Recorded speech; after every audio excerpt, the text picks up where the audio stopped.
Hi, it's Mark Medina with the LA Times. I'm standing here at Staples Center with the Lakers coming off a 101-97 victory over the New Orleans Hornets. It marks their third consecutive win in this past week, but you walk in the Lakers locker room, they're taking pretty much a business-as-usual approach. Obviously, it's a lot better result than earlier in the week where they're coming off 4 losses in their previous 6 games before this current winning streak, but the Lakers obviously know there's tougher stretches ahead. They play New York on Sunday, which is a high-octane offense, and they're going to have some really tough tests later in the month against the likes of Dallas, Oklahoma City, Denver, and their arch rival, the Boston Celtics. But for now, you take a little bit of a nuanced perspective as far as what to take away from this loss. First, the good. The Lakers had a lot of balance on offense.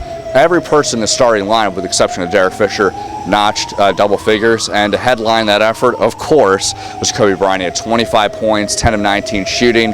He eclipsed Oscar Robertson on the NBA all-time scorers list for 9th place.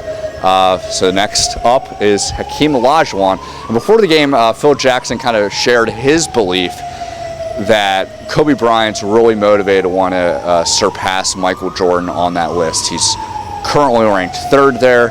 Kobe Bryant's ranked 9th. And he said that because I posed the question to him that Kobe's been maintaining during this entire time when he's passed scores and reached different milestones.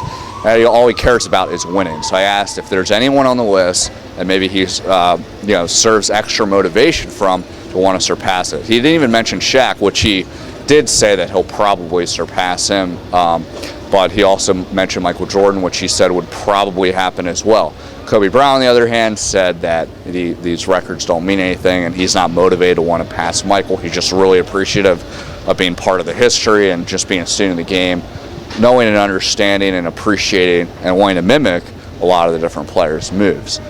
That was number one. Number two is that, and there's some reports that indicated that he hasn't been practicing for much of the season, which isn't really anything new. We've been reporting that pretty much since training camp.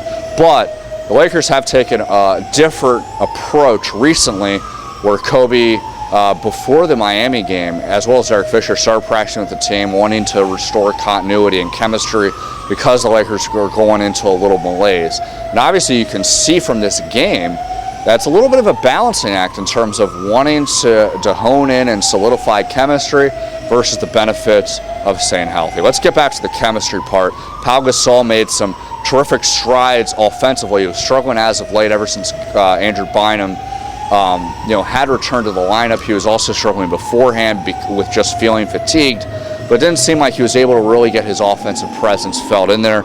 But he was able to do that tonight, scoring 21 points on efficient 6 of 8 shooting from the field.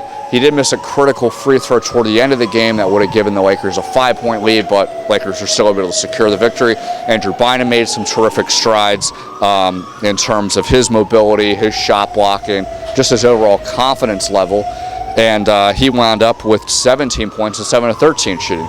You look at Lamar Odom. Here's where the health versus wanting to continue to play out there and establish momentum comes in. Again, he had a sore left shoulder entering the game. He wasn't sure how it was going to feel, but it looked like he really didn't affect his game. He still acknowledged that there is some pain, but he looked like the vintage LO. He had 17 points off the bench on 8 of 15 shooting. Phil Jackson was pretty impressed, and it also remarked that his shoulder isn't that bad. But Lakers also weren't able to escape the injury bugs from some other people. Steve Blake sprained his left ankle. Phil said that it's something that he expects he'll be able to play through, but you obviously never know. Matt Barnes has sprained right knee. He's getting an MRI Saturday morning.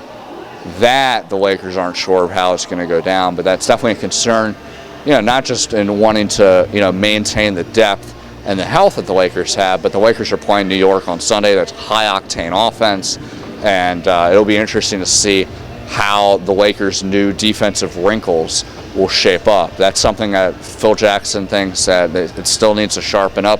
97 points isn't necessarily bad from a point total perspective, but he thought there were a lot of assignments that the Lakers blew. So you weigh all those things together, and it's simply something that you never know what's going to happen, but you never want to risk health because you can really be an injury away from something devastating, such as the injury to Caron Butler for Dallas. So Again, the Lakers are maintaining that tightrope where they are getting some players back to practice, but they're also falling into a little bit of some injury bugs with their bench. So Lakers will continue to try to walk that fine line and make sure they can ensure sharpness in both the chemistry while also staying healthy.